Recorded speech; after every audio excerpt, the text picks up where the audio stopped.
شراب کیوں حرام ہے؟ شراب کی محفل اپنے عروج پر تھی۔ وزیروں اور مشیروں کے ساتھ خلیفہ ہارون الرشید بھی جام پر جام پی رہا تھا۔ کنیزیں اسے شراب پیش کر رہی تھیں۔ اتنے میں حضرت بہلول وہاں آ پہنچے۔ ہارون نے جیسے ہی بہلول کو دیکھا تو اسے ان کی نصیحتیں یاد آ گئیں۔ اس سے پہلے کہ بہلول کچھ کہتے ہارون نے خود ہی سوال کر لیا۔ ہارون نے کہا، بہلول، اگر کوئی شخص انگور کھائے تو کیا انگور کھانا حرام ہے؟ بہلول نے فوراً جواب دیا، نہیں، انگور کھانا حرام نہیں ہے۔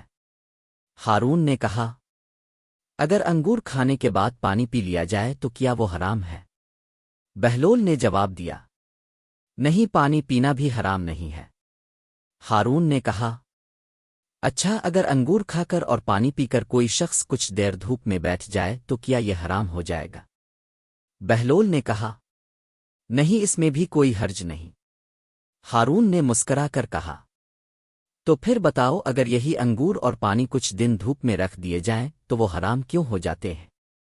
بہلول نے کہا، اگر اجازت ہو تو میں بھی خلیفہ سے چند سوال پوچھ لوں، شاید ان سوالوں سے آپ کو اپنے سوال کا جواب مل جائے۔ ہارون نے کہا، پوچھو۔ بہلول نے کہا، اگر کسی کے سر پر تھوڑی سی مٹی ڈال دی جائے تو کیا اسے نقصان ہوگا؟ ہارون نے جواب دیا، نہیں۔ بہلول نے کہا، اگر اس مٹی پر تھوڑا سا پانی ڈال دیا جائے تو کیا نقصان ہوگا؟ ہارون نے کہا، نہیں، اس سے بھی کوئی نقصان نہیں ہوگا۔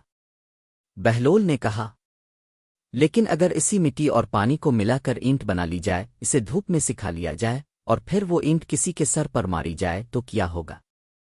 ہارون نے کہا، اس سے تو سر پھٹ جائے گا۔ بہلول نے کہا، تو پھر غور کیجیے، جس طرح مٹی اور پانی مل کر اینٹ بن جاتے ہیں اور نقصان پہنچاتے ہیں، اسی طرح انگور اور پانی مل کر ایسی چیز بناتے ہیں جو عقل کو نقصان پہنچاتی ہے۔ شراب انسان کی عقل کو ختم کر دیتی ہے، اسے اچھے اور برے کی پہچان نہیں رہتی، اسی لیے اسلام میں اسے حرام قرار دیا گیا ہے اور اس کے پینے والے کے لیے سزا مقرر کی گئی ہے۔ یہ سن کر ہارون کا نشہ اتر گیا۔ وہ فوراً اپنی جگہ سے اٹھا اور حکم دیا، آج سے شراب کی یہ مجلس ختم کی جاتی ہے۔